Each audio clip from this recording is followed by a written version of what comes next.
Bom, então vamos dar início para a gente não estender muito. O material do SIGA estou demorando um pouquinho para atualizar. Eu tive aula essa semana, todos os dias de manhã, e eu não posso mexer em material que eu resolvo. Eu não consigo apenas adicionar mais uma coisa. Eu quero mexer e coisa e tal, então vai demorar um pouquinho. Mas acho que ele vai sair bem melhorzinho. Talvez eu termine isso hoje, vamos ver. E amanhã posso e deixo as coisas em dia lá, tá? Outro assunto, depois eu ponho aqui numa nota compartilhada quando a gente terminar. Os grupos, 29 pessoas confirmaram, tá? São desculpa, são 5 grupos. Se a gente arredondasse isso para 30, seriam 6 pessoas, né? Então, grupos entre 5 e 6, tá? 5 e 6 é assim, tá? Não é 4, não é 7, tá? 5 e 6 são 5 ou são 6, efetivamente. Tá? Não é 20%, como é que é de 100%, 30%. Tá, mas é sério, tá? 6, 5 e 6. Senão daqui a pouco tem gente em 2 e outros com 8. E isso já aconteceu. Eu achava que as pessoas tinham, assim, um senso de não prejudicar os colegas, mas elas não têm. Então, por favor, 5 ou 6, tá? Como que a gente vai fazer? Não sei, inclusive, tá? O ideal seria que talvez vocês conseguissem apresentar por aqui. Eu sei que isso não é exatamente fácil, nem sempre dá certo. O mais importante é que vocês preparem a apresentação. Acho que vai ter que ser em PowerPoint mesmo. E não vai dar para inventar muito mais do que isso.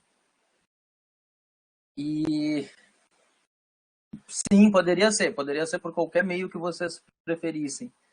Mas realmente o tempo está esgotando, não vai ter muito mais o que fazer, tá meio complicado. Mas o importante é que vocês façam e que eu consiga avaliar, já é um bom caminho. O que mais que eu queria dizer para vocês? Os avisos iniciais eram esses. O que vocês têm para perguntar?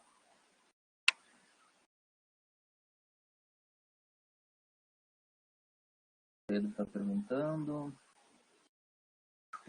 Só complementando, o Zoom tem um problema, né? Ele leva em 40 minutos, ele fecha, tem que abrir de novo, ele fecha. Sim, a divisão do grupo por vocês, tá? Não briguem, não se matem, vocês mesmos se dividem. O que a gente pode fazer se a gente conseguir hoje já deixar assim 5 pessoas encabeçando grupos, eu já sorteio e já digo, ó, isso ficou para cada um. Seria ideal, seria conveniente.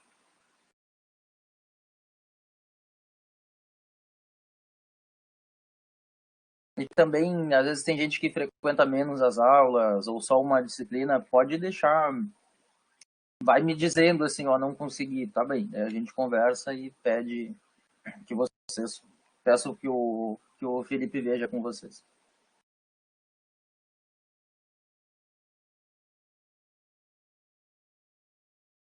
E mais.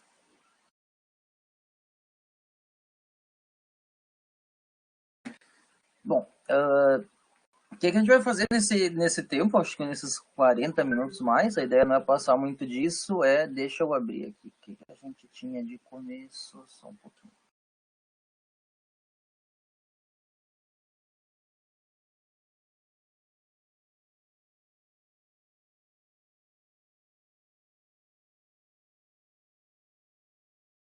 Apresentação, vamos aí, carregar.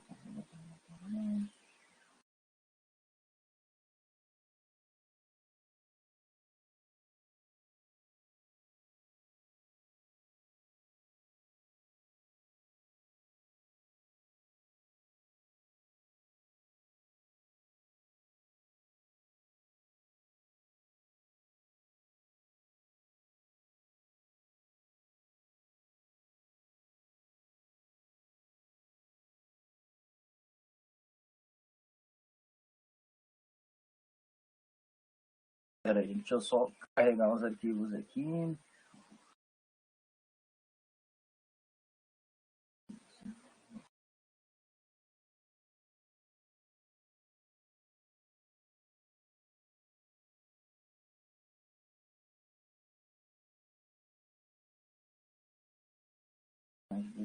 Pronto, deixa eu só terminar aqui. Deixa eu ver o que eu já postei.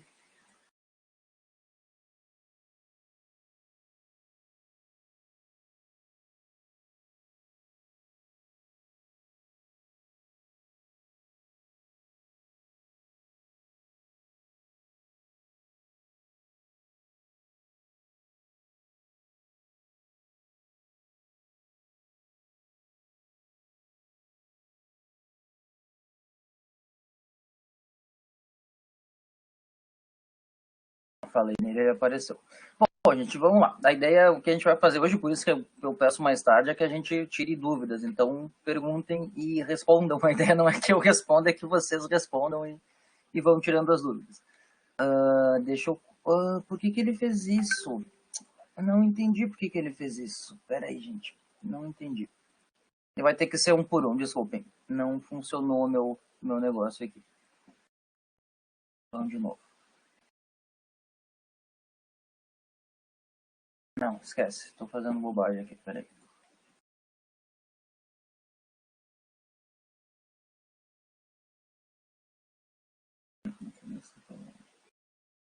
Não era pra ser assim, cara.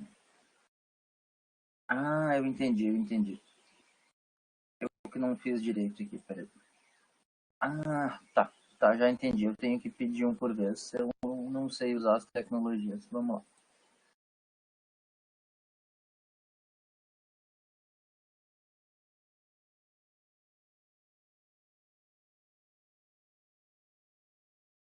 Pronto.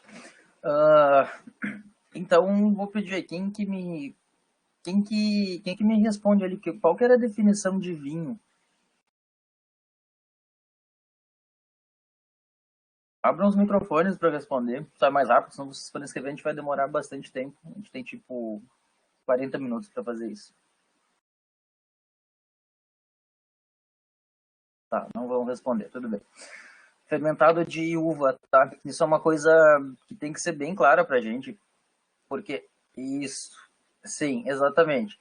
Tem que ser frescolinha, muito bem. Era para isso que tinha essa folha, para vocês estudarem, fazerem um resumo para vocês, efetivamente. O que a gente tem que cuidar? Ah, mas tem aqui no interior do Rio Grande do Sul, por exemplo, vinho de laranja, vinho de bergamota. Pode ter tudo, assim como a gente falou sobre bebidas, o que as pessoas fazem e o que é permitido fazer são coisas distintas, tá? Primeiro que... Olha aí, derrubei minha impressora, peraí. Agora derrubei os cafés, tudo bem. Entre o que se faz e o que se pode fazer são coisas distintas, principalmente quando é bebida artesanal. Bebidas artesanais não vão ser registradas e aí o céu é o limite e cada um resolve o que vai fazer. Não dá para a gente tomar isso por base. Segundo, que sim, pode existir uma bebida alcoólica de laranja. Como é que ela chamaria?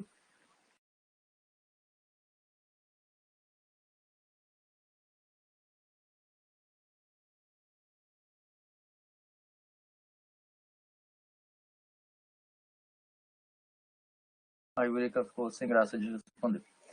Fermentado de laranja, fermentado de maçã, fermentado do que fosse, tá? Inclusive, é importante saber que algumas coisas, por exemplo, se vocês verem aquele, vai estar nos slides que eu resolvi dar uma arrumada, a Sanjo tinha um fermentado de maçã, que chamava fermentado de maçã e não cidra. Por que será? Se vocês me perguntassem, fizessem o oposto, me fizessem essa pergunta, se eu não conhecesse o produto, eu ia dizer, não sei, várias coisas podem acontecer. No caso específico desse produto da Sanjo, o teor alcoólico maior que 8%, tá? A cidra 4 a 8, ele tinha 11%. Mas sim, existe fermentado de maçã, existe fermentado do que for, não tem problema nenhum, só não pode chamar de vinho. Outra coisa que existe também, às vezes tem coisas, vocês vão ver, mas aqueles vinhos de pêssego lá, a marca Canção, vem na garrafinha que parece vinho, vem com rolha, vem com cápsula, aquilo não é vinho, tá? E eles nem mentem, eles nem seriam ousados de fazer isso. Aquilo é cooler, tipo keep cooler, só que sem gás, não é obrigatório ter, exatamente, não é obrigatório ter gás em cooler. Assim como filtrado doce, aqueles Prestige, Perlage, não precisa ter gás, só que eu não conheço um que não tem. Isso é importante para a gente saber, isso aí teria uma aula que eu ia comentar sobre isso, tá naqueles slides meus que vocês têm acesso, para a gente entender bem claro isso. Vocês tinham me perguntado na aula passada, não vou insistir muito sobre o paradoxo francês, né, que era aquele caso que a população francesa, também do interior, né, come gordura pra caramba, fuma e tem baixíssima incidência de doenças coronárias e tudo mais, basicamente porque tomam vinho, e tinto nesse caso, né. Acho que foi a Márcia que tinha pedido, ou a Cláudia, não tenho certeza. Tô para postar um artigo falando sobre polifenóis e saúde, tá?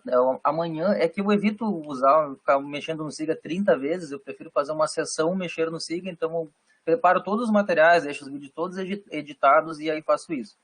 Amanhã possivelmente isso vai ser feito. Se eu tiver com paciência e sem sono, talvez eu faça isso hoje. Que tipos de vinhos são disciplinados pela OIV? Vocês lembram disso? Não é absolutamente assim. É importante a gente saber que tem vinhos de mesa, que é isso que a gente toma aí, seja de garrafão, seja de garrafa, seja Isabel, seja Cabernet Sauvignon, que basicamente é vinho que não tem bolha e não tem muito teor alcoólico. E vinhos especiais. Espumantes, vinhos licorosos, feitos por qualquer método, são vinhos que fogem ao que seria uma vinificação, digamos, normal, né? Pegar uva, esmagar, fermentar e chegar a um vinho.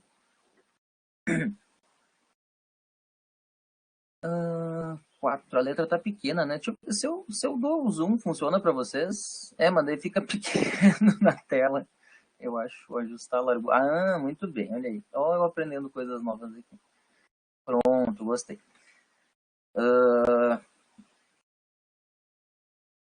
Primeiros vestígios da vitivinicultura. Eu falei isso em aula, mas o professor Guilherme falou muito melhor, com slides muito bonitos, e ele foi lá, né? Eu nunca fui. Uma vez eu quase fui para Geórgia num congresso, acabei não indo.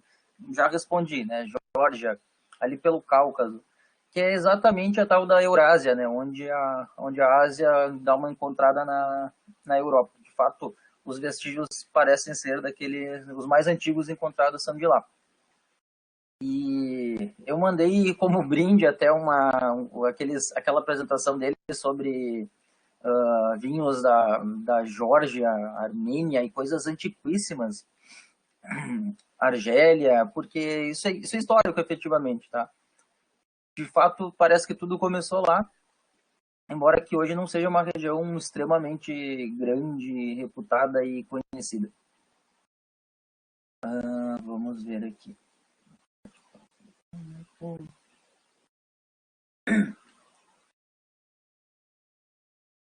Quais eram os vinhos que estavam lá no slide 5? Deixa eu dar uma olhadinha, porque eu não lembro de cabeça. Mas eu sei que tem, tá? A resposta. Alguém achou?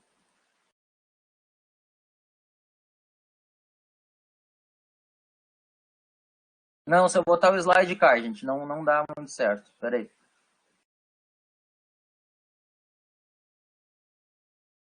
Eu fiz bobagem aqui, só um pouquinho.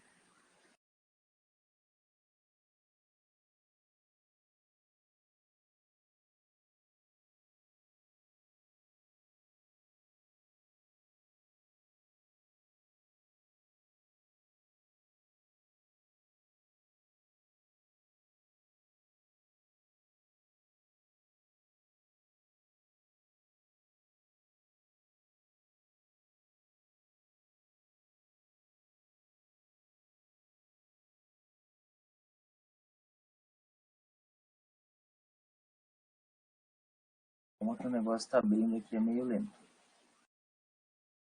Vou dar mais uma apresentação. Vamos lá. Não, fui pro lugar errado.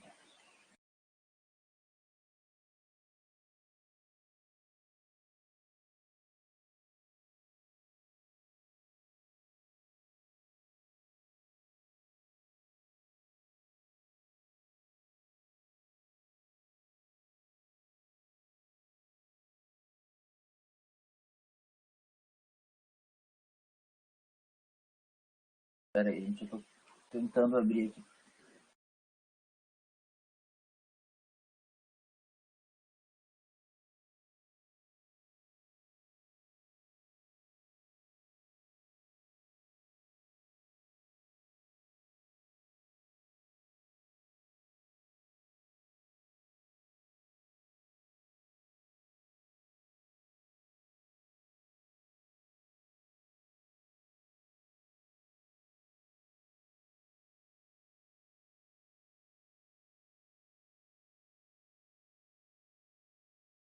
Agora travou tudo. Vamos lá.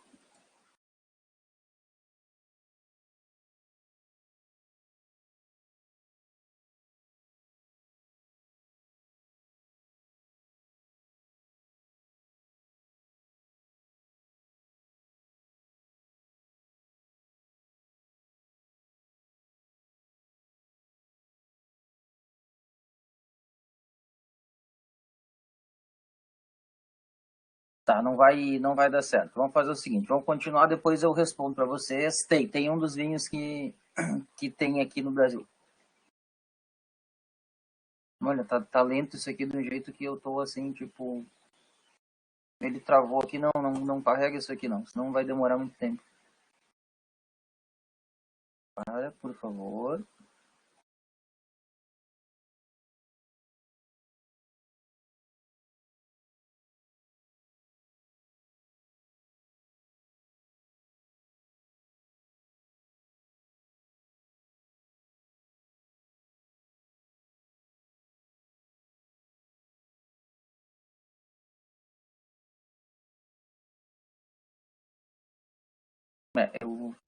Eu não estava tão errado em dizer que isso não ia dar certo, mas tudo bem, agora foi.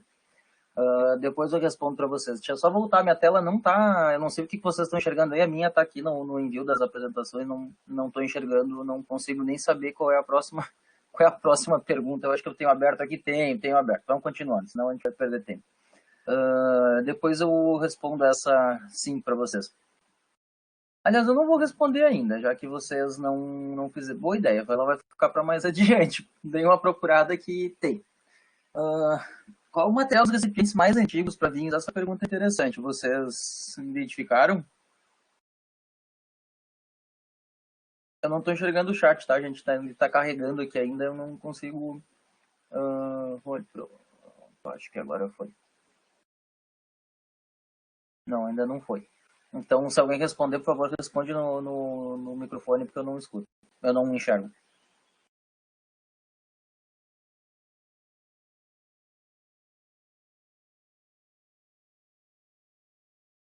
Tá vendo? Eu fui seguir o Rodolfo, fiz um negócio que eu disse que não ia dar certo, não deu certo. Mas eu traí a minha própria consciência aqui e fiz bobagem. Estou perdendo tempo na aula. E voltou, muito bem. Pronto, tem 9 pessoas que falaram alguma coisa, mas eu realmente não enxergava de lá. Vamos ver. Desculpa, qual a pergunta? Tá, já foi. Sim, eu tinha aceitado, mas acho que ela voltou. Sim, ânforas é barro, basicamente, tá? Barro, cerâmica, que é barro cozido, em outras palavras. É bem importante isso. Vocês vão ver, tem um. Naqueles slides meus sobre vinhos tintos, vocês vão ver que tá voltando bastante à moda isso. Vinho de Itália, como chama em Portugal, que é tradicional lá. Vinho de ânfora, e tem agora até uns ovos também, que é uns recipientes de concreto em formato oval. Não tem muita coisa científica sobre isso, tá?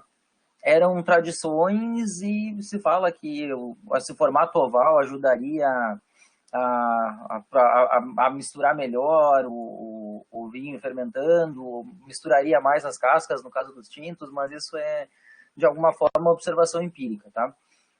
E questões históricas que sempre era feita assim. Mas o que é importante a gente saber é que esses recipientes mais antigos, por que eles eram feitos de barro? Porque era o que tinha.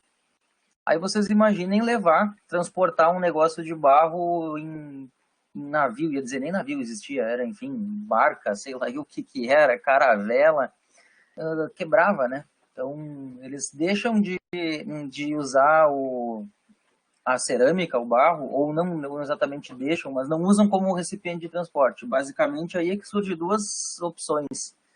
Estômago de animais, que às vezes também arrebentava, e madeira. Madeira, ela surge, o carvalho, sobretudo, surge não porque era bonitinho, legal, porque gostavam do gosto.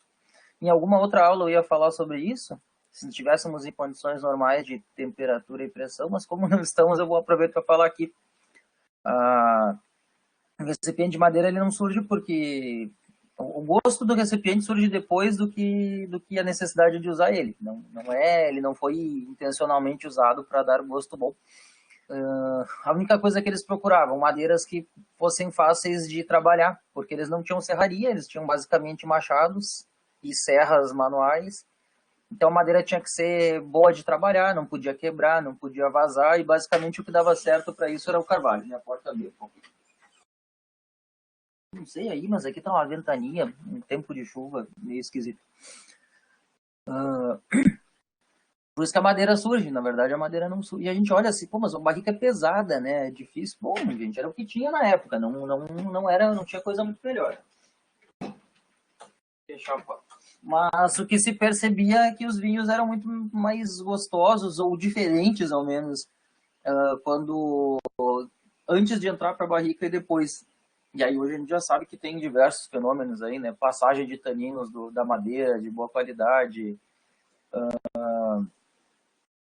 o troca de oxigenação efetivamente, aumenta a estabilidade de cor. Então a madeira tem uma série de interações boas e é de alguma forma fundamental para vinho de envelhecimento, à medida que permite maior estabilidade de cor, afina taninos, permite que os vinhos criem taninos condensados de mais qualidade e por aí vai.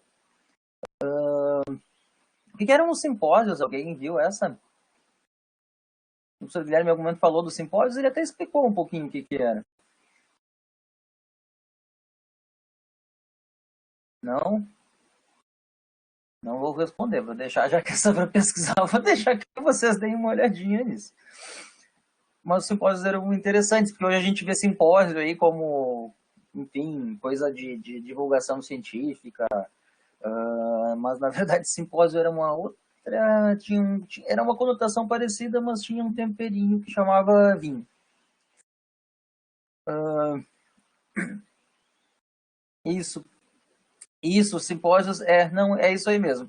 Os simpósios eram colóquios, digamos assim. Eles se encontravam para. Era uma época muito legal, né? Eles viviam filosofando. Não tinha TV, não tinha WhatsApp, não tinha. Então eles tinham que se encontrar efetivamente.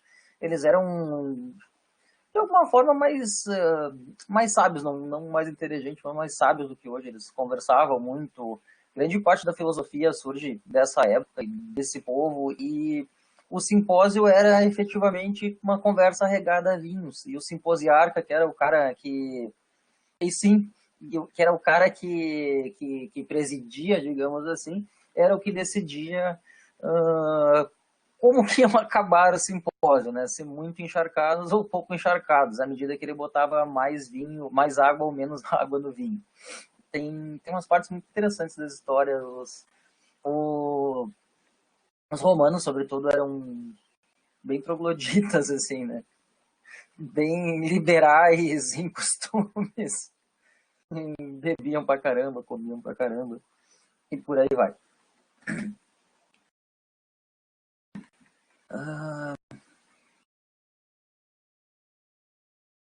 Essa pergunta 8, essa eu quero que vocês respondam também, tá? Por que a gente não teve se... Aqui no Brasil, em 1500 e alguma coisinha, a gente já tinha tentativa de vitivinicultura em Santos, na verdade. Por que a gente levou ali séculos além para ter vinho como a gente tem hoje?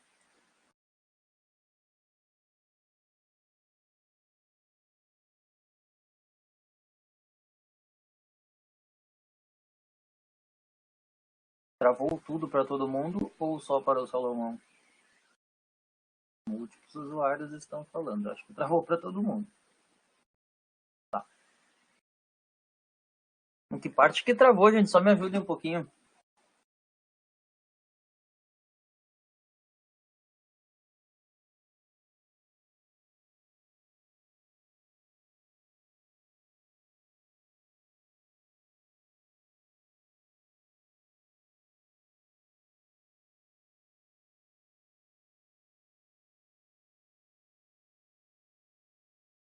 Isso, tá, pronto. Eu deixei aberto para vocês responderem. O Pedro perguntou, disse que considerou que talvez tenha questão de pulgões, enxertia, é quase isso.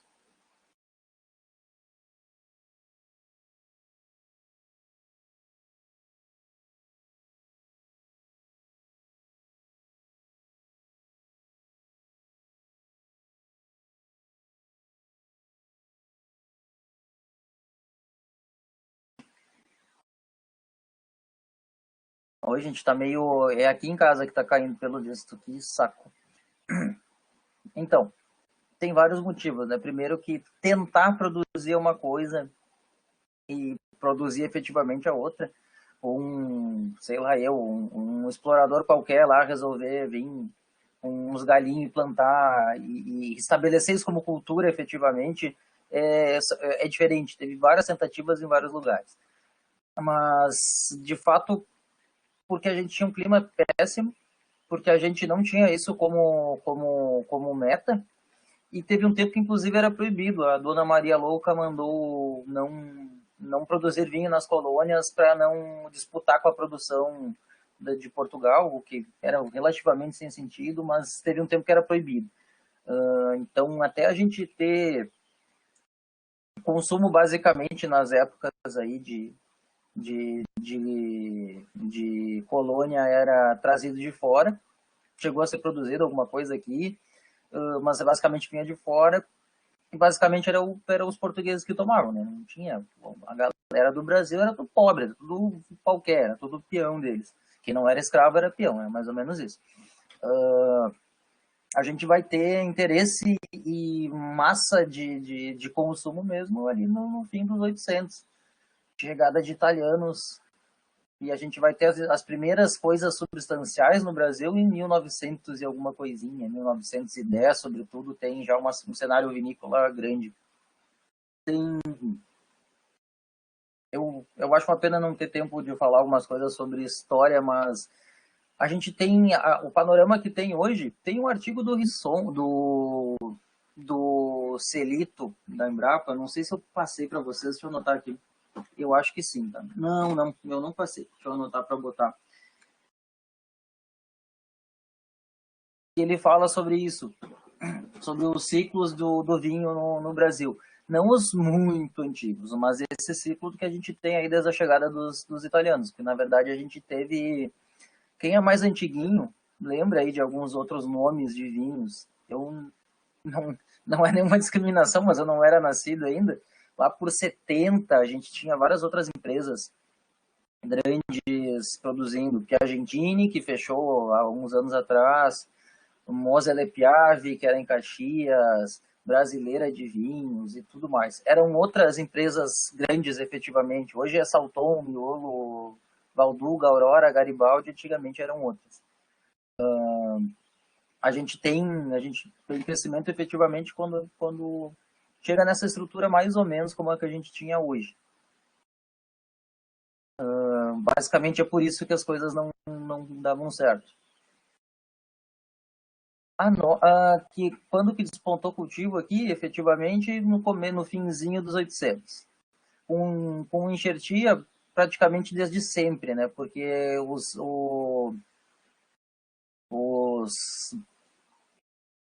os imigrantes chegam aqui quando a tragédia na viticultura da Europa está acontecendo. Então, não teve muita saída, de fato. E outra coisa que é verdade, os imigrantes não plantavam variedades europeias, aquelas não davam certo, nosso clima era horrível. Basicamente, eles plantavam variedades americanas. Que a gente planta variedade vinífera, assim, com bastante intensidade, eu diria que é dos 30 em diante, tá? Acho que é desde 1930. É um certo chute meu aí, mas não se plantava em quantidade. E muito do que se tomava do vinho há 50, talvez um pouquinho mais, 70 anos atrás, basicamente era vinho de uva americana. Eu disse que eu tinha umas revistas mais antigas, eu guardei uma da revista da indústria de bebidas, vou levar quando essa maluquice acabar, tem coisas muito interessantes, eu quase me diverti ali dando umas folhadas na revista que eu achei, e vai ter várias marcas antigas lá, que não existem mais, Moselle Piave, outras que ainda existem, Aurora, e por aí vai. 9. Quem me responde qual é a relação que tem Zinfandel e Primitivo?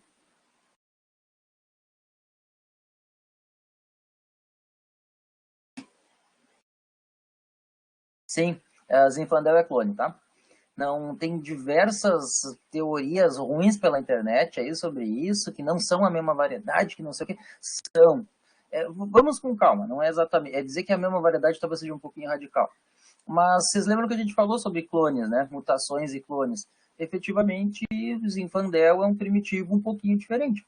Por isso que não dá para dizer que é a mesma variedade, mas elas são oriundas da mesma, do mesmo ser de origem. Tá? Então tem algumas diferenças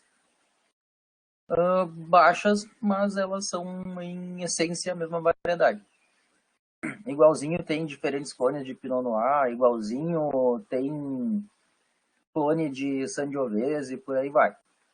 Não se distingue em essência, assim, nossa, uma é branca, outra é tinta. Uma é muito leve, outra é muito encorpada, mas elas acabam umas com os cachos menores. Não é fase diferente, porque elas estão... fase seria, sei lá, uma tá mais verde, outra tá mais madura. Efetivamente são variedades que tiveram alguma diferenciação somática pequena que as faz um pouquinho diferente. Bom, essa 10 eu acho que vocês já responderam aqui em cima, né? Tá claro para todo mundo o que fez que a vitivinicultura europeia praticamente acabasse, que eles acabassem produzindo vinho na Argélia de montão para poder sobreviver com a sua sede, sim, filoxera. Filoxera. Vocês vão ver, assim, se vocês tiverem curiosidade, eu sou uma pessoa péssima, que se alguém falar isso, eu sou o que vai procurar depois. Mas se vocês procurarem aí, alguns porta-enxertos mais antigos, veja só, até hoje tem 10114, é um dos melhores porta-enxertos que tem. 3309 Puder, vamos pensar o que mais. O nosso clássico aqui, 1103 Paulsen. 420A, outro grande e bom porta-enxerto. SO4, Pobre 5BB. Não se preocupem em que vocês precisem saber disso efetivamente, mas é interessante se alguém quiser dar uma olhadinha. Vocês vão descobrir que quase todos eles são dessa época do final do 1800, basicamente porque eles eram necessários para poder fazer a enxertia e manter a produção de variedades viníferas, tá? Outra coisa que é bem interessante, isso nunca um cliente vai perguntar exatamente, mas aparece nas fichas técnicas de vez em quando, tá? Porque, por exemplo, aqui no Brasil, a gente usa porta-enxertos extremamente vigorosos, que é esse 1103, sobretudo. E lá na campanha o SO4, isso faz diferença. Né? Tu poderia... Por que a gente usa o 1103, sobretudo? Porque ele é o que mais aguenta esse nosso solo encharcado, com tendência a ter muito fungo, e que resiste a um fungo chamado fusariose, uma doença provocada por um fungo, né? Fusarium oxysporum, Fusarium com M, oxysporum com Y, eu acho. Variedade específica Herbemontes. Se quiserem procurar sobre isso também e se divertir aí nesses dias que a gente está, talvez alguns, eu estou cheio do que fazer, mas talvez alguns estejam um pouco sentindo falta do que fazer, pronto, tem aí assunto pra caramba para procurar. O site da Embrapa tem um montão de coisas sobre isso. Mas isso é que faz a gente usar, sobretudo, o Paulsen 1113, mas é um porta-enxerto extremamente vigoroso. Entendido até aqui, gente? Vejam que, na verdade, esse conteúdo eu botei assim para a gente dar uma ampliada. Deixa eu autorizar a Cláudia aqui, para a gente dar uma ampliada no que a gente já tinha falado e para a gente aproveitar esse tempo aí para talvez dar uma avançada em alguns conteúdos que, sim, como disse o Rodolfo, eu acho que mais ajudam vocês do que qualquer outra coisa.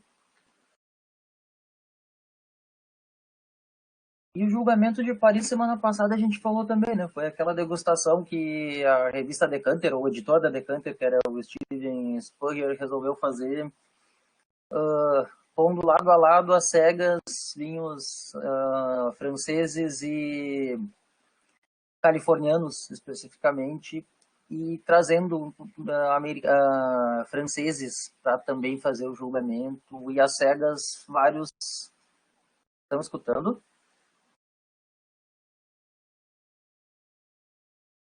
Tá.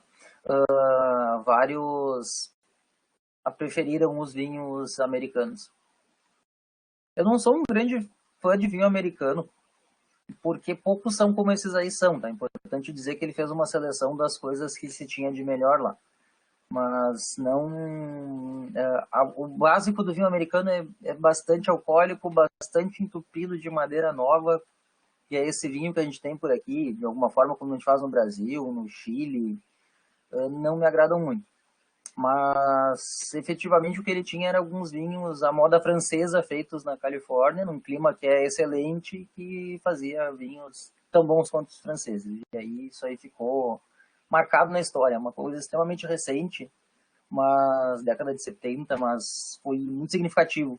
E basicamente a Califórnia sempre produziu vinho, mas passou a ser assim grande, sim, foi de alguma forma uma estratégia comercial.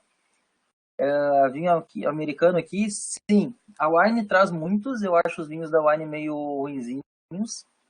E vários vinhos deles podem ter adição de mosto, pode ter água, inclusive. Tá? O vinho californiano, a gente não vai ter isso nos trabalhos por falta de tempo, mas a Califórnia é um deserto, basicamente, né? É um calorão do caramba, restrição de água, inclusive. As vinícolas, as empresas lá são muito requeridas a trabalhar cada vez menos com uso extensivo de água. Eles precisam se reinventar e achar meios de limpeza efetivos gastando menos água. Mas a Califórnia é um lugar que tem um clima extremamente bom, produz basicamente todas essas variedades de ciclo mais longo aí, Cabernet Sauvignon, Syrah, Merlot eles têm, e Pinot Noir, que não é uma variedade tão de ciclo longo, mas que aí eles plantam nos vales mais frios e sai um bom Pinot Noir. A Wine tem vários vinhos dos Estados Unidos. Nos mercados aqui, encontra porcaria. Soterhome. Soterhome é ruim que é um raio. Ruim exatamente, mas eu acho que é assim que escreve. Mas ele só chega caro pra gente e não é um vinho bem de base lá. Chardonnay californiano é um exemplo de Chardonnay pro mundo, tá? O grande exemplo de Chardonnay é, na realidade... Essas aulas estão aqui bem para isso, tá, gente? Esse conteúdo que eu resolvi, assim, voltar um pouquinho e retomar pra gente poder falar essas coisas que a gente não teria falado. Tem dois grandes modelos de... Os cachorros participam. Tem dois grandes modelos de Chardonnay, né? O primeiro deles é o da Borgonha, que é a terra do Chardonnay, efetivamente. Um Chardonnay mais mineral, mais delicado, com potencial para envelhecer normalmente e com a passagem por madeira. Sempre foi, mas mais discreta, não é um extremamente amadeirado. Quem mudou essa história toda foram os americanos. Chardonnay entupido de madeira, assim, até demais. Eu particularmente gosto, mas o Chardonnay americano tem uma tendência a ter madeira quase demais, tá? Mas é bem típico deles. Inclusive, isso faz com que o Chardonnay deles tenha um bom potencial para envelhecer. Ou seja, esses Chardonnays que a gente tem hoje, com uma presença acentuada de madeira, é basicamente reflexo, talvez ainda do julgamento de Paris, de a gente ter adotado o estilo americano para pensar nos nossos vinhos. Uma outra coisa que eu queria falar. Ah, sim. E como é tão seco lá. Eu tive vários colegas que, o Gui, inclusive, da Terraças aqui em Pinto Bandeira, quase todo ano vai para os Estados Unidos e tem técnicas muito loucas lá de vinificar. Inclusive botar água no vinho. Porque o vinho tem naturalmente um potencial para 17% de álcool, 15%, e isso é insuportável assim, de beber. Aí pode adicionar água.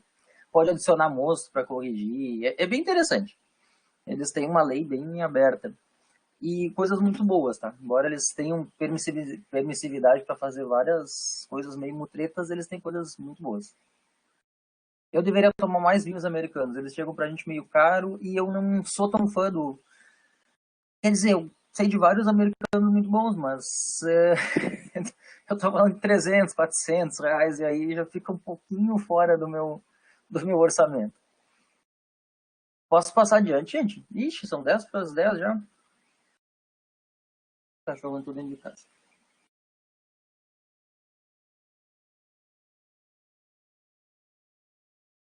A verdade é, gente, essa 1 hora que a gente tem aí, 1 hora e pouquinho por dia, ela não precisa se fechar em determinado assunto. Semana passada a gente retomou algumas coisas, alinhou, mas a gente não precisa ir assim à exaustão.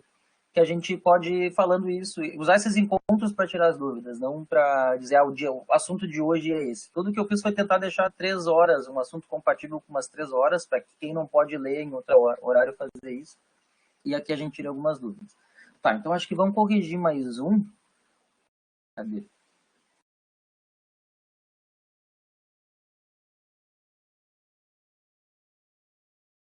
E o próximo deles era o sobre o panorama do vinho no mundo. E aí fica bom, os dois assuntos bem a ver um com o outro.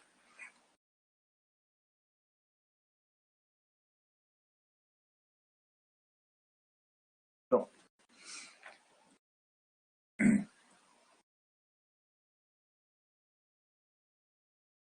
Tá muito grande? Ele tá ocupando a tela. Ah, bom. Acho que foi quando ele recém abriu. Uma coisa que o professor Guilherme fala, por que, que a União Europeia diminuiu a superfície em vinhedos?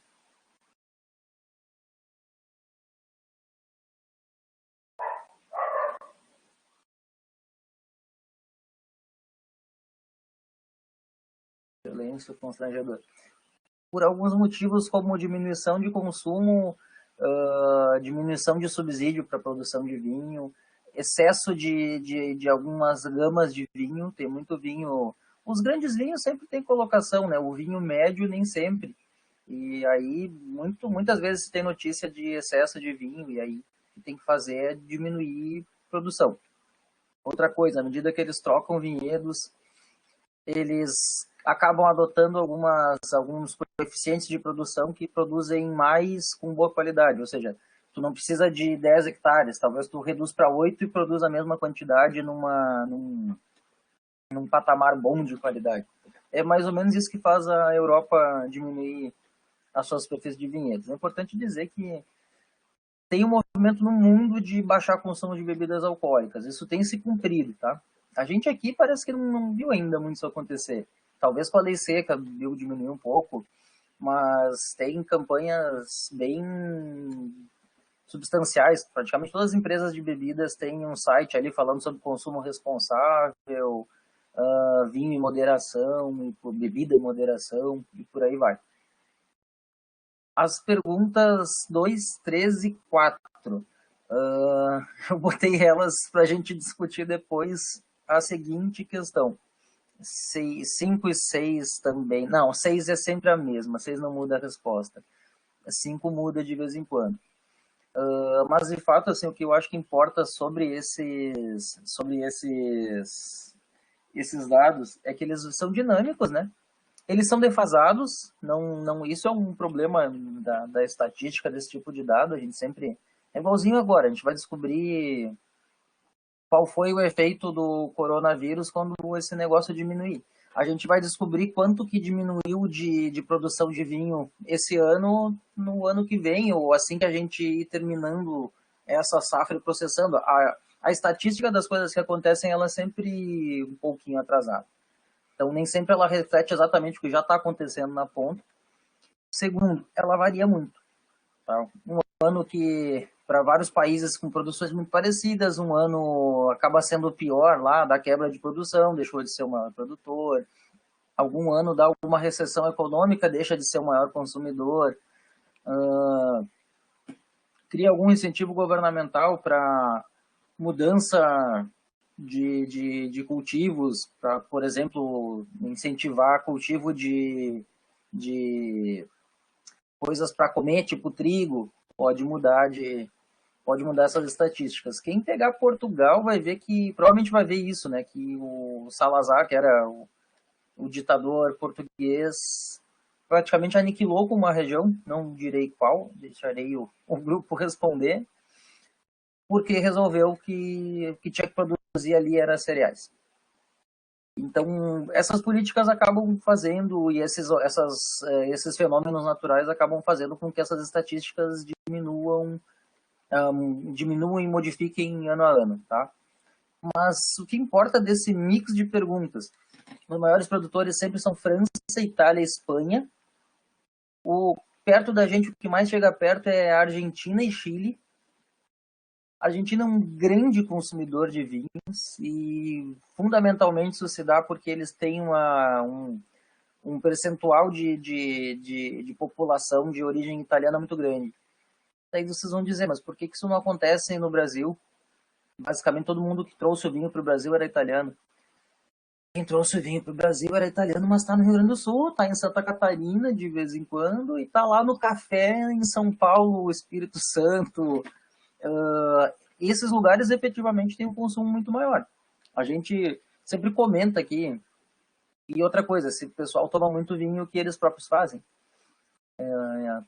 As estatísticas regionais aqui do Rio Grande do Sul são muito mais altas, o consumo é muito mais alto que aqueles 2,1 que a gente está consumindo aí por ano por habitante, 2,1 litros, e as estatísticas não oficiais certamente são maiores ainda. Toda família que tem um porão ali, que sobe um garrafão no almoço e no outro dia tem que pegar outro garrafão, consumiu aí em uma semana provavelmente mais do que o 2,1 litros por pessoa por ano. O que mais que eu queria dizer para vocês? A Espanha é um grande exportador de vinhos, a Itália também, mas um fenômeno interessante, e é o que eu pergunto ali, que o professor Guilherme fala, que eu falo na pergunta 6, que eu peço que vocês digam. França. França, historicamente, mantém um preço médio mais alto de vinhos com maior valor agregado. Aí tá uma coisa que eu costumo dizer, assim, por que eu não gosto de comprar vinho francês no Brasil? Porque eles vão chegar caros, e aí tem as nossas questões tributárias e tudo, e eles não vão ser bons. Eles vão comprar um Bordeaux de R$ 150, ou talvez até 200, ainda mais que está aumentando os preços agora, talvez 250, e ele vai ser um vinho ok. Ele não vai ser nada demais. Ele vai custar lá, para eles, 25 euros, possivelmente, 18 euros. Tem um fator aí, isso não é científico, tá? Mas a gente tem um fator de conversão, assim, olha o vinho na prateleira na Europa, faz vezes 10, dá o valor em real. Isso costuma funcionar bem, tá? Quer dizer, para champanhe funciona um pouquinho, mas tu vai pegar um vinho ali de 3 euros, vou dar um exemplo, Monte Velho, que é um vinho português alentejano que é bastante vendido, é muito bom, inclusive. 3 e pouco, 4 euros lá. No Brasil está no mínimo R$ 40 hoje, tá chegando nos 50. A conversão empírica nossa está defasada aí pelo aumento de custos do vinho no Brasil, mas vamos entender que é no mínimo umas 10 vezes mais aquele preço que está na prateleira ali. Não é 10, né, gente? Vamos lá. Pegar o valor em euro, fazer vezes 10 e dizer que é real dá quase certo. Se for converter o valor, efetivamente, não é, o cálculo não seria isso, não seria 10 vezes. Mas, de todo modo, é muito mais caro. E o que eu quero dizer? Que muita, independente deste cálculo, que não é nada científico, inclusive nem muito matemático, é que o vinho europeu, às vezes, chega para a gente a preços altos e isso não significa que eles sejam bons. O francês, sobretudo, tá? Esse é um dos motivos de que eu raramente compro vinho francês no Brasil, mas compro da Toscana, pagou 3 euros e aqui tá, sim, e aqui chega a preços muito altos. Menos de 100 reais por um vinho francês aqui é fadado ao insucesso. Se tu pegar espanhol e português, funciona melhor. Isso tem um motivo básico ali. Se vocês forem ver, o norte da Península Ibérica dá no sul do resto da Europa, basicamente. E nesse clima muito mais quente, eles variam muito, ok? Mas tem uma tendência a ter climas muito mais propícios e mais fáceis de produzir boas coisas. Enquanto na França, não. Bordeaux é um lugar que tem safras ruins. Tem vinhos afamadíssimos, mas tem safras ruins. Isso faz com que eles consigam ter pra gente vinhos mais baratos e como vinhos médios muito melhores do que os vinhos médios de Bordeaux, por exemplo. Eu não aconselho ninguém a comprar vinho de Bordeaux no Brasil a menos de 150, 180 reais. Vai tomar um vinho qualquer. E a 180 tu compra um grande chileno que vale 180. Um francês de 180 talvez não vale. Vale lá, sei lá eu, 15 euros. O que tá bem longe. Se a gente fizer aí vezes 5, já deu. A gente viu que a gente pagou ali uns 40% a mais do que seria o preço dele lá. A minha matemática tá bem de mística hoje, tá? Não sei fazer esses cálculos de cabeça, assim. Sim, sim, de alguma forma, sim. Eu acho que a gente recebe muita coisa muito ruinzinha do Chile abaixo de 30 reais. Ainda prefiro os europeus, os espanhóis e portugueses nessa faixa de preço aí de 50 para baixo, mas por exemplo, a 100 reais tu toma grandes vinhos chilenos. A 200 tu toma um vinho que realmente vale 200. 200 reais vinho francês no Brasil não é tão fácil. Não é tão fácil. Nem sempre é tão bom. Às vezes tu tem mais acerto nesse sentido com o italiano e certamente com português e espanhol.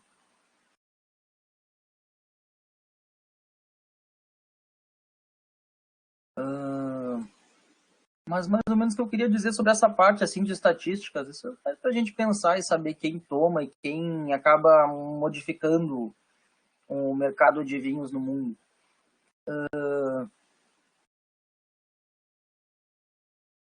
Tem duas, eu queria eu queria passar para a pergunta 10 antes e depois ir para a pergunta 9. O que, que ele dizia? Ele dizia dois mercados, basicamente, né? Maduros e mercados de alta velocidade, mercados como o nosso, como os americanos. O que ele disse que diferenciava? Isso é importante, isso é uma coisa que tá muito a ver ali com a gente no serviço, efetivamente. Entendendo por que o nosso cliente tem alguns hábitos. Hábitos, falei certo? Falei.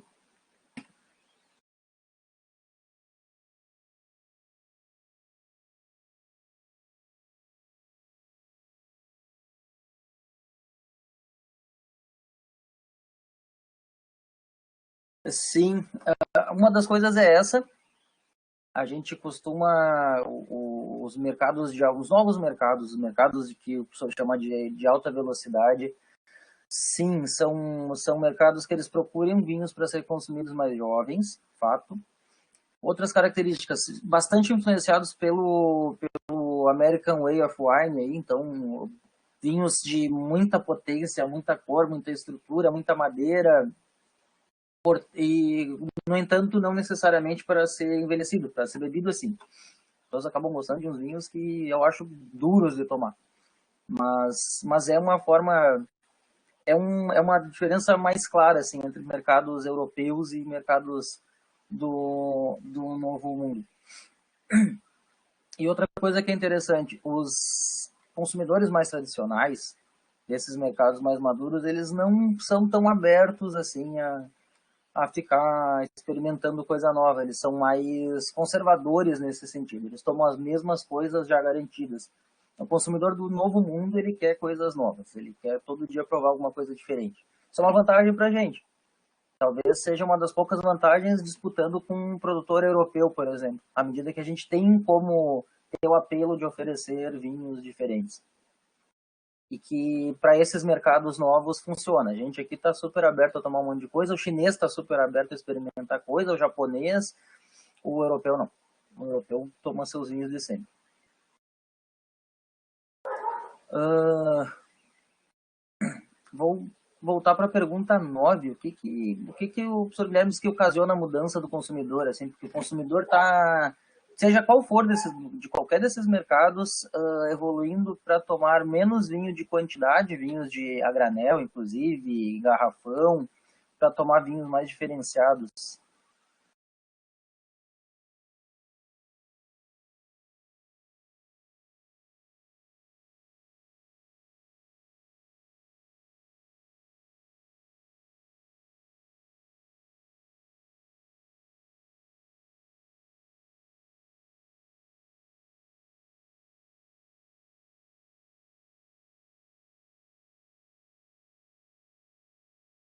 Que? Que Guilherme de Floripa, me perdi aqui.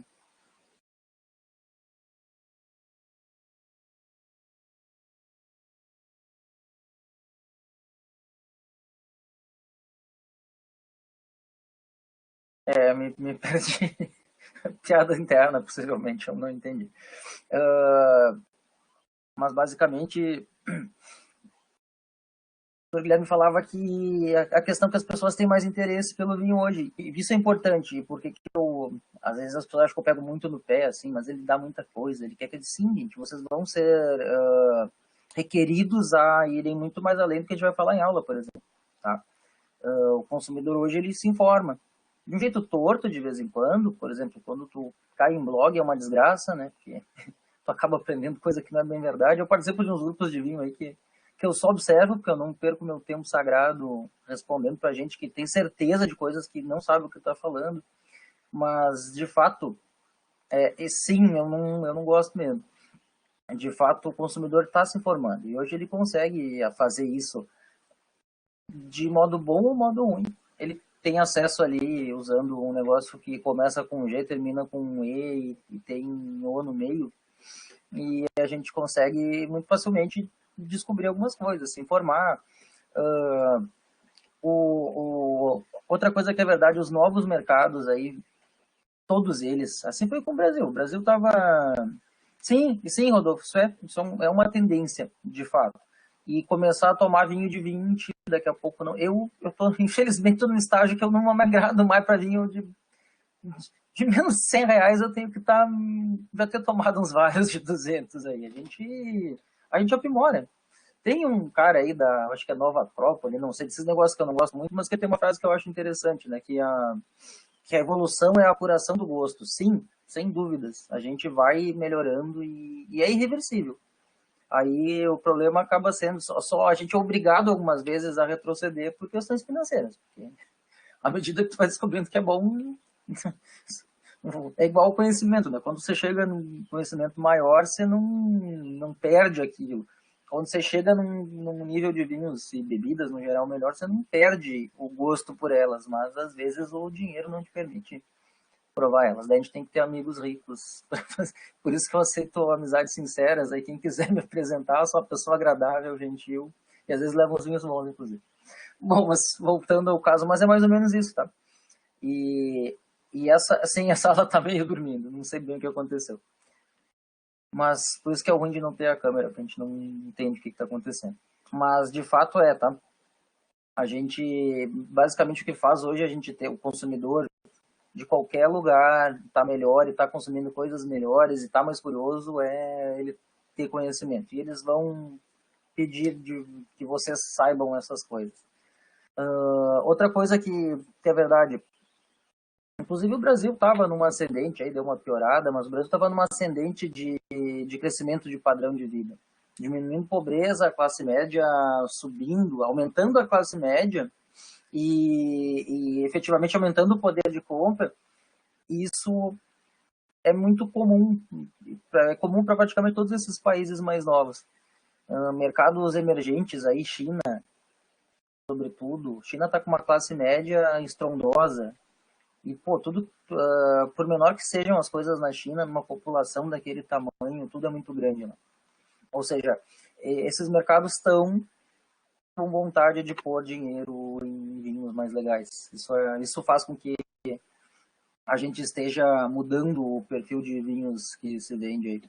Outro povo que tá, sempre teve dinheiro, na verdade, mas a Rússia, eu não sei o que acontece. Eu acho que eles fazem umas reuniões lá e resolvem dar umas ostentadas de vez em quando. Os russos estão comprando todo o sul da Europa, né?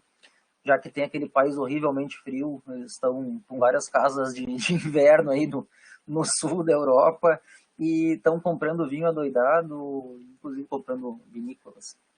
Sul de Portugal tem alguma coisa que eles compraram. Vamos fechar aqui. Faltou o Rodolfo está falando alguma coisa, talvez. Sim, exato. Exato. Esses caras estão invadindo esses lugares bons aí. Meu tio mora no litoral sul de Portugal, no Algarve. Pô, no Algarve, os casarões, assim, você vê condomínios, os casarões é tudo russo. Os clientes de hotéis, tudo russo. Os russos adoram gastar dinheiro e eles tomam vodka, então o vinho para eles é muito legal de tomar, assim, né? Eles tomam com alguma tranquilidade. Talvez seja uma boa tentativa vender vinhos em quantidades imensas para russo, porque quem toma vodka toma 2 garrafas de vinho sem pensar muito. Para a gente fechar, isso é um comentário que sempre, uma pergunta que você sempre me fazem. Qual é o problema ou a vantagem da tampinha de rosca aquela? Não, gente, todo mundo conhecia dinheiro. Por que as pessoas... Eu não quero entrar nessa discussão, mas todo mundo sabe que a diferença é que alguns se satisfazem em apenas consumir e se fuder lá, porque para quem tá ferrado, outros dizem, não, para eu estar tomando vinho de 200, o cara tem que estar minimamente comendo. Na verdade, nunca é. O luxo nunca foi uma exclusividade do capitalista. Mas eu não vou entrar nesta seara. Voltando à pergunta, qual é o problema ou a virtude ou as duas coisas da tampinha de rosca aquela?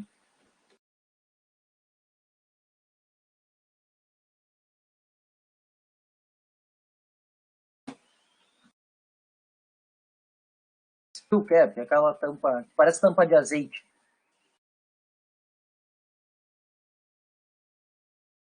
Ou invertendo a pergunta, qual que é o problema ou a virtude da rolha de cortiça? Então, aí é que tá, a skill cap é que, sim, a skill cap tem um poder de vedação muito melhor do que uma rolha de cortiça. É um poder absoluto, porque tu imagina uma coisa, quando você pega uma lasca, não, isso é uma baita bobagem, sabe, que o vinho não presta, porque os lugares mais avançadinhos, sobretudo a Oceania ali, a Austrália é um grande centro de pesquisa de vinhos, né, e um centro mais moderno. Eles são, às vezes, modernos até demais. Eu tenho algumas práticas deles que eu acho que são muito avançadas, que não deveriam ser assim. Eles têm uma política de intervir em vinho bastante forte. Mas, efetivamente, o australiano, que é alguém extremamente aberto a novidades, tem seus grandes vinhos fechados em tampa skill cap. Eu tomei vinho de 500, 600, 700 reais australiano com skill cap. Quase todos os bons vinhos da Nova Zelândia são skill cap. E isso não tem problema nenhum. Skill cap ela surge basicamente como um vedante de boa qualidade que evita problemas, que é absoluto, porque vê só, uma rolha não é uma coisa absoluta. Quando você pega uma casca de uma árvore, corta, tira vários cilindrozinhos, será que toda ela é igual? Se nós pegássemos ali, sei lá, um pedaço de carne nosso, cortássemos em vários pedacinhos, não façam isso, por favor. Todo ele seria igual? Não, todo ele é o tecido muscular, efetivamente, mas tem um que onde tu teve uma ferida enfim, uma cicatriz. Se tu fez uma cirurgia, vai ter um risco no meio. Dependendo da posição, tu tem mais veias, menos veias e por aí vai. E assim é com a cortiça. Ela não é toda igual. Então, mesmo a cortiça melhor do mundo tem possibilidade de vazamento. Sempre foi um problema. Sempre foi um problema, desde sempre. Exportar vinho e o vinho chegava com altos custos, enfim, abaixo de container e tudo mais, daí chegava, sei lá da França para o Brasil, chegava aqui e metade da garrafa vazar.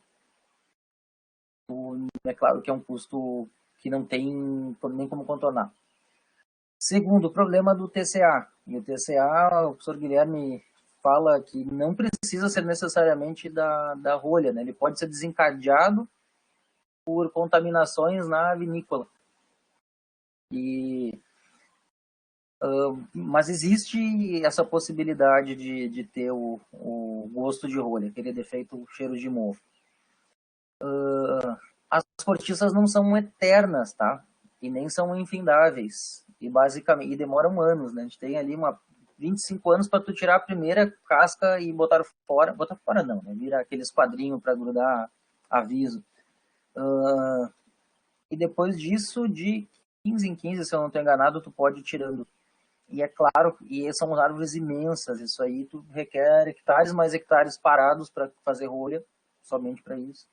E muitas e muitas e muitas árvores, e não tem possibilidade, por mais sustentável, a gente estava conversando sobre isso hoje, por mais sustentável que seja a produção de carvalho e de cortiça, que é um tipo de carvalho, na Europa, não dá conta da necessidade que o mundo tem. Então, não tem como imaginar que tudo pudesse ser fechado com rolha. Outra verdade é, aquelas rolhas que não são puras, que parecem um monte de rolha grudadinha, são um monte de rolha grudadinha. E aí perdeu toda a boa característica da cortiça. Então, o cara que abre no Campo Largo é tampa de rosca, Country Wine, eu acho que já é, enfim, que abre Salton Classic, que tem uma rolha que não é totalmente inteiriça de cortiça, essa rolha não é grande coisa, não. Sim, as tampa-roscas são... Tem um artigo, eu acho que eu passei isso, eu acho que isso, eu vou anotar aqui, mas eu acho que tem um artigo no SIGA, tá vendo por que eu mando um monte de material que pode ser útil? Tem um artigo no SIGA de Skill Cap na Austrália, que eles analisam 10 anos depois vinhos fechados com Skill Cap e com rolha de cortiça, vinhos brancos. Adivinha o que estava melhor no fim da vida? Os da Skill Cap, porque ela é absoluta, efetivamente. Ela não... Tá, a menos que você tenha algum problema de industrialização delas, quando você faz o vedantezinho dela ali com tal densidade e fecha direitinho, não tem erro. Não tem erro. Eu acho as tampas, as Skill Cap muito boas. Muito boas. Eu não tenho problema nenhum. Eu deixei de colecionar rolha, então hoje eu boto tudo fora, não faz diferença. Dou pra minha mãe pra fazer, sei lá o que ela quer fazer. Não me importo mais, mas não tem problema nenhum com Skill Cap, tá?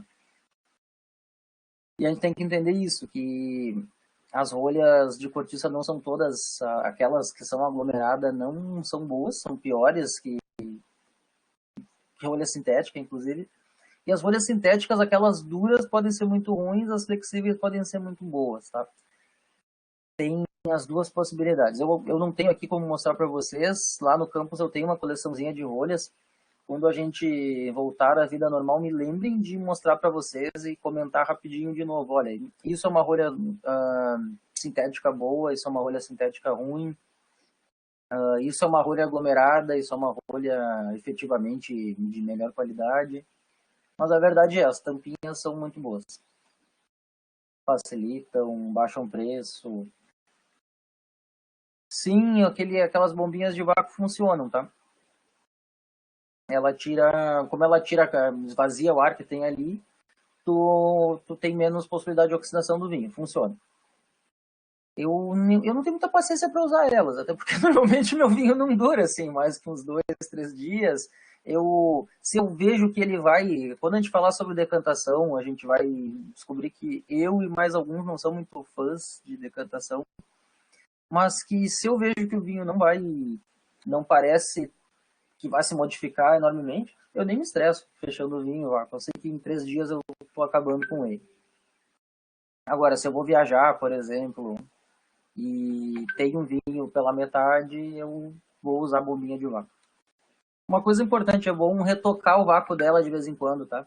Às vezes depois de uns 2 dias, porque aquele sisteminha dela nada mais é que uma membraninha que só vai e não vem, né? Só que essa membraninha, apesar de não vir, ela acaba sendo um pouco permeável ao oxigênio. Então, o vácuo não é eterno. Daqui a pouquinho ela já está perdendo o vácuo. Mas funciona bem, sim. E é barato. Tem várias outras alternativas muito melhores, como um negócio chamado Coravan. É um bom presente para dar para os professores, tá, gente? Mas custa, tipo, 2 mil. Tem aquelas maquininhas, igual tem aí na The Wine Pub.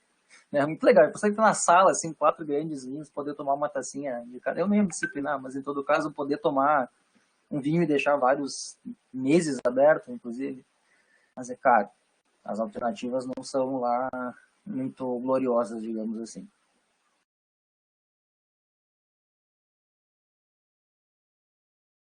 10 e 20, gente. Eu estou mantendo a minha tradição de acabar quando eu acabo. Perguntas que vocês queiram fazer? Essas 2 primeiras aí, gente, foi realmente assim, olha, mais conhecimento geral, Foi para a gente pensar, para a gente ter subsídio para discutir, inclusive, com blogueiros, já que eu não gosto deles, né? Mas com clientes, vários clientes são blogueiros, inclusive, e são chatos. Então, pensem nessas coisas como coisas que são para vocês, efetivamente, tá? Vocês vão ser muito requeridos a saber muito mais do que a gente vai falar. Isso não tem dúvidas.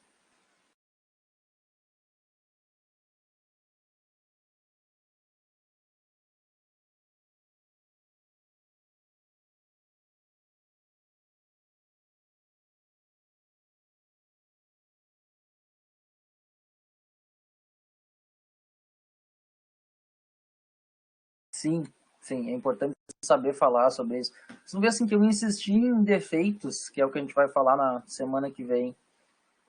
Defeitos, por exemplo, eu acho que o Mário e o Eduardo devem trabalhar com isso no curso de sommelier que eles oferecem. Fora isso, é muito mal falado, assim, é muito mal explorado.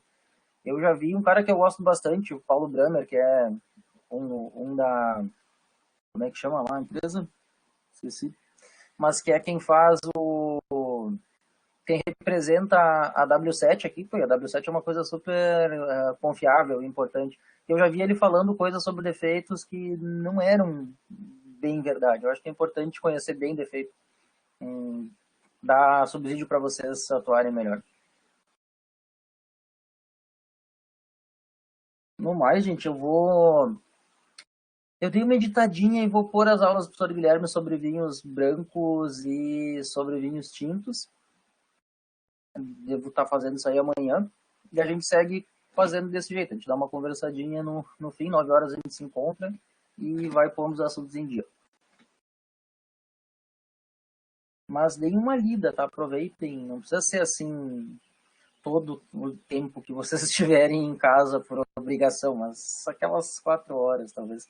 Não sei ainda, tá? Os trabalhos eu tô achando que a gente vai ter que dar um jeito de apresentar como a gente está fazendo agora.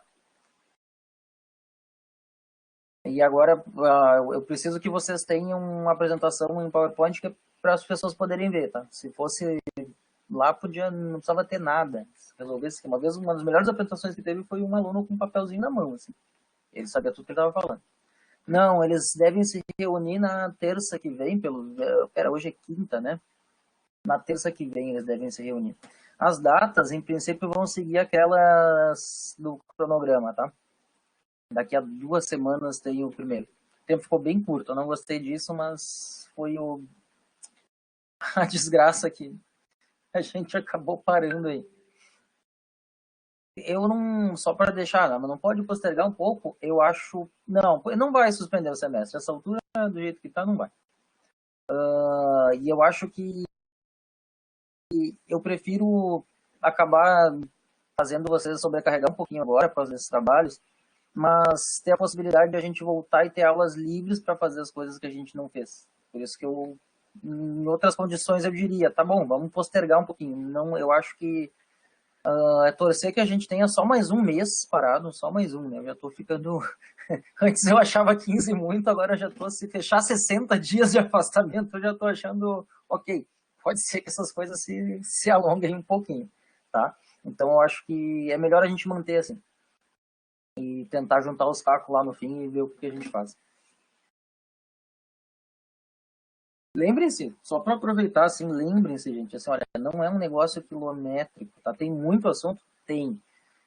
Mas uma das coisas que eu avalio é domínio de apresentação e poder de síntese, tá? É uma coisa que a gente tem que saber fazer, tá? Tem que ler e entender que contar a história do Napoleão não vai te ajudar muito a falar de vinho da França, tá? Senão se torna cansativo, a gente perde foco e de alguma forma às vezes as pessoas economizam trabalho, elas pegam o texto inteiro do negócio, copiam, colam e falam um monte de coisa que não fazem. Tem que ser, a ideia desses trabalhos é ter uma síntese das regiões para vocês. Costuma funcionar.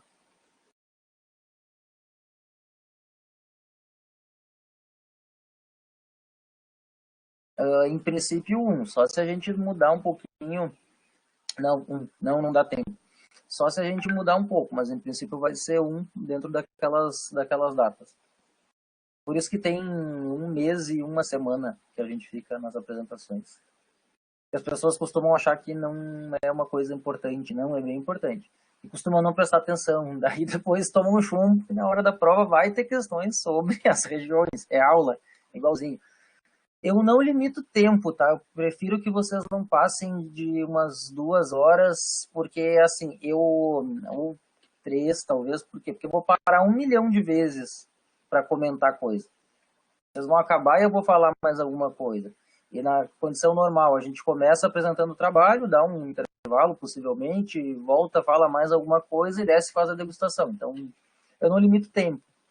Agora, por incrível que pareça, programem-se para fazer isso em no máximo 2 horas. Nossa, é muito tempo, né? Teve gente que levou 3, tá? E não dava. Eu chegou um tempo que eu não estava mais conseguindo escutar. Então, pensem nisso, tá? Pensem nisso. Poder de síntese, recursos visuais para ajudar, por mapas, gente, mapa, uma coisa que a gente faz quando fala em geografia por mapa, facilita a vida e torna muito menos decoreba. E vocês precisam ter esse domínio, tá? As pessoas olham, mas por que tem que saber? Eu sempre me questionam isso, mas, nossa, eu tenho que saber tudo isso das regiões? Não, tem que saber mais, inclusive. O nosso tempo não permite, a gente tem que saber muito mais. Tem que saber que Bordeaux é no sudoeste, que está perto do litoral. Tem que saber que a Borgonha está um pouquinho abaixo de Champagne, que está mais para o norte do país, um pouquinho mais ao sul de Paris e por aí vai. E isso é um jeito que facilita. Se vocês olharem um mapinha, minimamente vocês vão entender. Vocês olhando um mapa, sem saber nome de região, conseguem me responder que a região mais fria possivelmente está no norte, que a mais quente está no sul. Se tiver no hemisfério europeu, né? Se tiver aqui é o contrário. No hemisfério europeu. Puta merda, é uma bobagem que eu falei no hemisfério norte. Não sei se a gente consegue fazer 2 horários diferentes, tá? Eles estão pedindo pra gente não pedir coisas fora do horário normal de vocês. Não sei se dá tempo, não sei se fica muito cansativo, não sei. Por isso que, em princípio, eu vou manter como tá.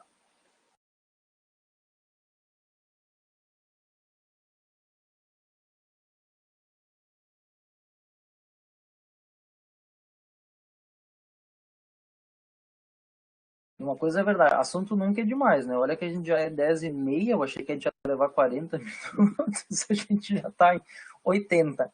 Então, sim, algumas pessoas. Eu estou trabalhando, eu não posso estar todo o tempo. Eu, inclusive, abdiquei, não estou falando para terem pena, mas eu abdiquei do meu tempo pessoal e eu tá sendo ruim, assim, que daí eu tô dormindo, eu tô dormindo de tarde, assim, tá meio estranho. Eu perdi o horário de sono, é importante eu retomar isso.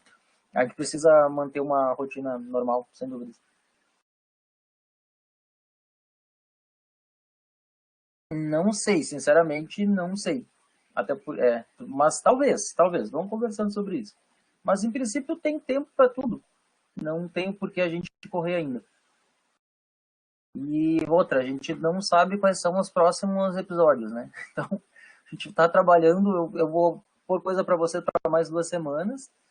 E a gente tinha falado em 16 de abril, já falaram em 30, eu acredito que a gente vai até no mínimo fim de abril. Então, vamos em um passo por vez e, por enquanto, manter aquelas datas e tentem estar aqui para fazer as apresentações. Eu sei que isso vai ser complicado, tem gente que não tem acesso. E eu não sei como é que eles estão resolvendo isso. Eu estou tentando resolver as minhas questões para ter as aulas de vocês em dia, então eu não consigo estar de olho em tudo, mas... Enfim, vamos tentando, vamos vendo. Conforme for, eu vou jogando. Uma das possibilidades é essa, né? Eu vou jogando e trazer alguns assuntos antes, mas é mais fácil estar preparado com as coisas, com as datas respectivas e, se for o caso, a gente dizer não. Depois a gente resolve.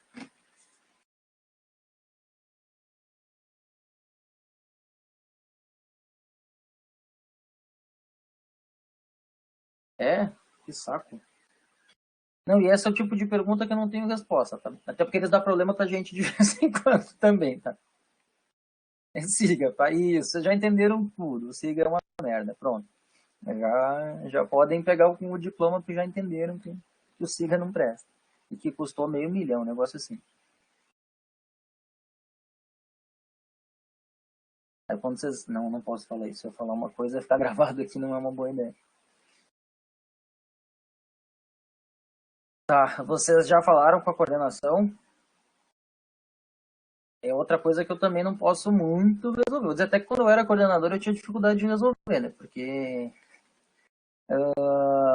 Então, a coordenação é o donato@ifsc. O cachorro entrou em casa aqui. Esse é o e-mail dele. Isso. O outro contato, a Beth, tá? E a Beth tem respondido no WhatsApp, ela não se importa, eu acho até que ela prefere. Se vocês não têm, me dê um momentinho que eu vou catar aqui.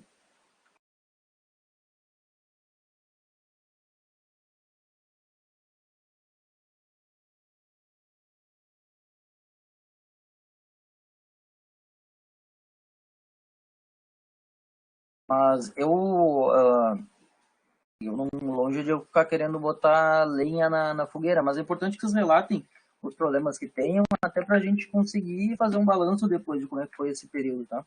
Onde que a gente falhou, o que a gente podia ter melhorado. E é importante dizer, assim, pra gente também, eu não posso responder por todos, nem vou, não me queimo por algumas pessoas que eu acho que não merecem, mas pra gente também é meio confuso, tá? Aprender a editar vídeo, editei vídeo, deu tudo errado, grudou um no outro, tinha duas falas ao mesmo tempo, demora 1 hora para terminar. Ixi, olha, tem sido meio chato, assim, eu tô meio cansado, pra falar a verdade. Mas é isso aí, em princípio a gente tem, nós estamos recebendo normalmente, até segunda ordem, mantendo o calendário, mantendo as nossas atividades, para tá tudo normal. Então, o que não acontecer muito bem, tentem conversar. Tem, tem o e-mail do departamento de ensino também. Deixa eu só me certificar que é dep.continente. Às vezes costuma ser mais efetivo, né? Até porque eles são responsáveis, no fim das contas, mesmo pelos meus erros, por exemplo. Então, às vezes, eles são um caminho bom, assim, para... Deixa eu ver aqui só um pouquinho. Isso, dep.continente.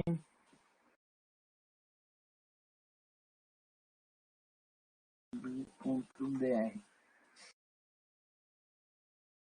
Mas só para... A gente teria que estar, assim, no mínimo disponível nos dias de aula. No mínimo. Aí dá conta de ter esses conteúdos para vocês.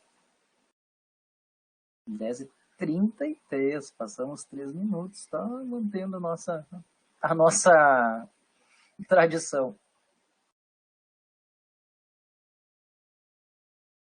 Fechou, gente? Então tá gravado, eu vou baixar, demora, normalmente só amanhã que aparece, daí quando baixo eu posto lá, acho que é importante para quem não viu. E é isso aí. Obrigado. Bom fim de semana para vocês. Vocês não são atletas, por favor, fiquem em casa.